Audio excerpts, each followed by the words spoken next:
Shri Gangula Kamalakar. Speaker sir, గౌరవ LP minister గారు on behalf the CM గారు ప్రవేశపెట్టిన ఈ యొక్క బిల్లు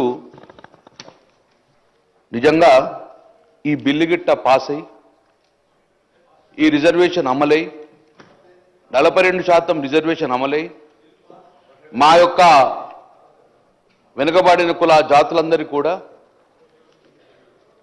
రాజకీయంగా, ఉద్యోగపరంగా, విద్యాపరంగా 42% రిజర్వేషన్ వస్తే ఎక్కువ సంతోషపడిలో మొదటి వరుసలో వ్యక్తిని Gangula Kamalakar sir.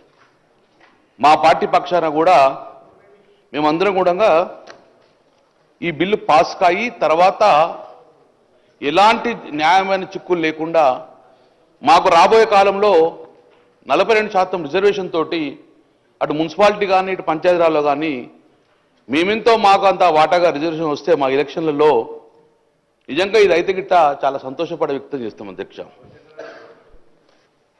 LP minister గారు కూడా ఒక మాట అన్నారు, మీరు సూచన సలహాలు ఇవ్వండి, గతంలో మీరు ఇచ్చారు, ఈసారి కూడా ఇవ్వండి అన్నారు. గౌరవ ముఖ్యమంత్రి గారు ఇక్కడ ఉన్నారు. ఆ రోజులంగా మీరు మార్చిలో బిల్ పెట్టినప్పుడంగా బిల్ 3, బిల్ 4 పెట్టినప్పుడంగా సంపూర్ణంగా స్వాగతించినాం.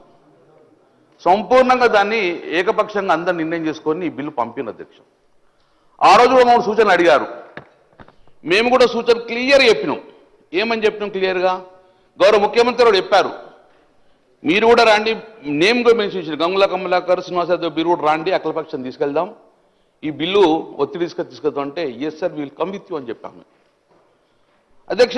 ఆ రోజు మార్చిలో 3 బిల్లు 4 ఈ పంపినప్పుడంగా మేము ఒకటే చెప్పాము, ఈరోజు శాస్త్రీయ పరంగా చెయ్యండి, శాస్త్రీయ పరంగా చేస్తే సక్సెస్ అయిన రాష్ట్రము తమిళనాడు, అశాస్త్రీయంగా చేయడం వలన ఫెయిల్ అయిన రాష్ట్రాలు బీహార్ కానీ, మధ్యప్రదేశ్ కానీ, యూపీ కానీ అశాస్త్రీయంగా చేయడం వలన కోర్టుతో మొట్టికాయలు వేయడం వలన అది రివర్స్ తిరిగి వచ్చింది అని మనం కూడా శాస్త్రీయంగా పోదాము, దయచేసి వెనుకబడిన కులాలను మోసం చేయొద్దు అని చెప్పేసి శాస్త్రీయంగా చేయాలని చెప్పి ఆ రోజుగా ఇదే సభలో మీద చెప్పడం జరిగింది అధ్యక్ష.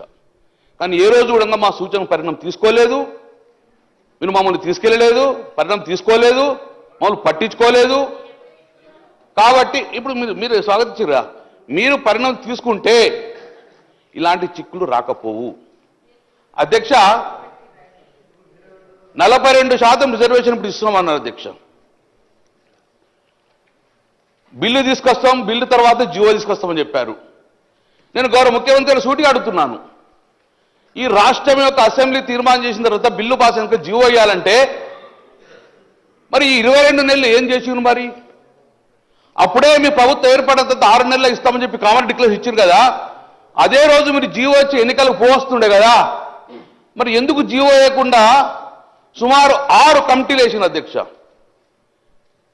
నేను ఒకటి వరుసగా మీరు చెప్తున్నా అధ్యక్ష, మీరు నిజంగానే ఈ రోజు కార్యక్రమం చేసే విధంగా అప్పుడే చేస్తే గిట్ట మీరు ఈ జీవో నెంబర్ 26 తీసుకొచ్చిండ్రు. జీవో నెంబర్ 26 మార్చి 2024 తీసుకొచ్చారు. బ్యాక్వర్డ్ క్లాస్ డిపార్ట్మెంట్ నుంచి జీవో ఇష్యూ చేసిన అధ్యక్ష.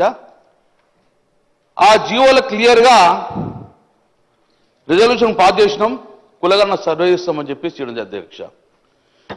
ఈ జీవో నెంబరు బీసీ కమిషన్ ద్వారా వచ్చింది 26. దాని తర్వాత బీసీ కమిషన్ మాయమైంది, లేదు బీసీ కమిషన్. జీవో నెంబర్ 18 తీసుకొచ్చిండ్రు, ప్లానింగ్ డిపార్ట్మెంట్ ద్వారా ప్లానింగ్ డిపార్ట్మెంట్ ద్వారా సర్వే చేస్తామని చెప్పింది అధ్యక్ష.